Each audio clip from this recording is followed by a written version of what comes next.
Two breaks in you broke them twice, and when you're serving at 4-3 second set, you're 15-40. You're able to get out of that.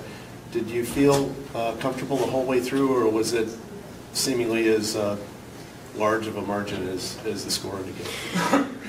Well, as I said on the court, I don't think the score indicates how tough it was on the court. We battled it out. I think I was serving really well. That was probably the best shot in the game tonight for me. Over 70% of first serves in, and got me out of the trouble in the second set when I was facing break points. I thought he was very solid. I knew that he, played against him a couple of times and have seen him play, and I knew what quality he possesses. But he did surprise me with his aggressivity from back of the court. As soon as he got a little bit of a softer ball from my side, he went for it from both forehand and backhand flat coming in. So it was tough. I had to play on a high level consistently throughout the entire match, which I have. I thought was some opportunities for double break for me, 3-1, 15-40. Maybe it could have been easier in the second set if I capitalized on those opportunities. But all in all, very, very good quality match. Very good performance from my side. At least 2 levels better than against Query in a first match. So I'm pleased. I'm going in the right direction, and looking forward to the next one. Last night was rather eventful. I don't know if you saw the match between Nick and Karen. What were your thoughts on what happened there? And as a part of the Players' Council, are these fines and the amount of the fines and is that a topic for you guys at all? Well, we have not talked too much about fines in the past, as I can recall, to be honest. It's more of a decision of, I think, combined between ATP and the tournament. I think depending on the severity of the behavior of the player. So it's tough to really judge. It's tough to say what's right, what's wrong, whether it should be more or less. But the match was, I thought, a great quality match in terms of tennis for a couple of sets, and then Kachanov just was tougher in the end. There were a few times that the crowd was cheering for your opponent. How is it that you're able to overcome this and still stay on top at the end of the match?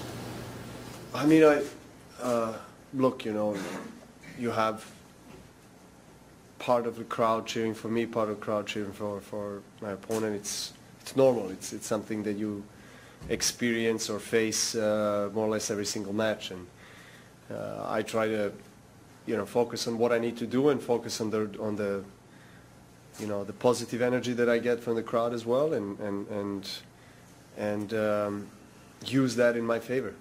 That's quite simple, but at times it's not easy, but I guess that's the right way to go. How much do you pay attention to what else is happening around the bracket, or you just try to focus solely on what you need to do? Well,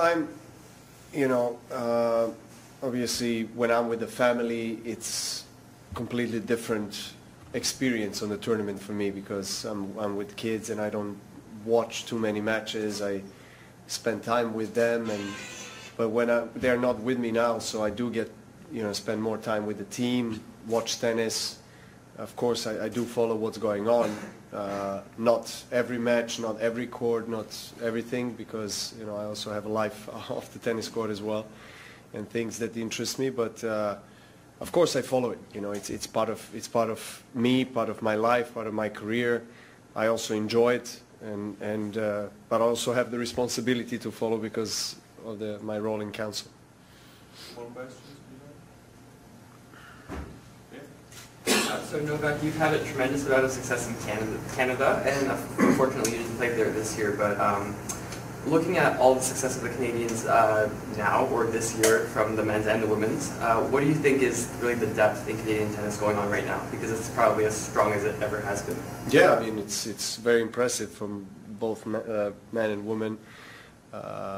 Bianca has been doing really well. I mean, she was unfortunate with an injury after her win in Indian Wells, but she seems to be playing her best in the biggest event. So that's very encouraging for her and for Canadian tennis. And you don't get to see young players early in their careers doing so well and playing their best in the biggest event. So that's quite impressive from her side. And then you have Felix and Dennis that are very professional, very talented, very complete tennis players.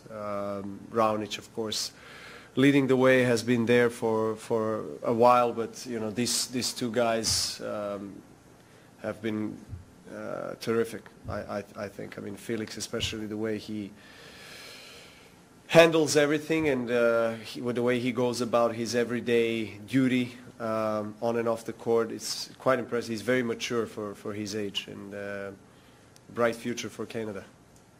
What else? Thank you. Last one. We were quite surprised to see your fellow number one, Naomi Osaka, on court 10 today. What did you think about that court? Yeah, I saw that too, to be honest. I was surprised too, to be honest. I don't know. Well, obviously in a combined event, it's always tricky because someone will have to go out from the first court or first two courts. But she's number one, so that's. I think she deserves to be at least on the grandstand, if not the center court. Thank you. Thank you.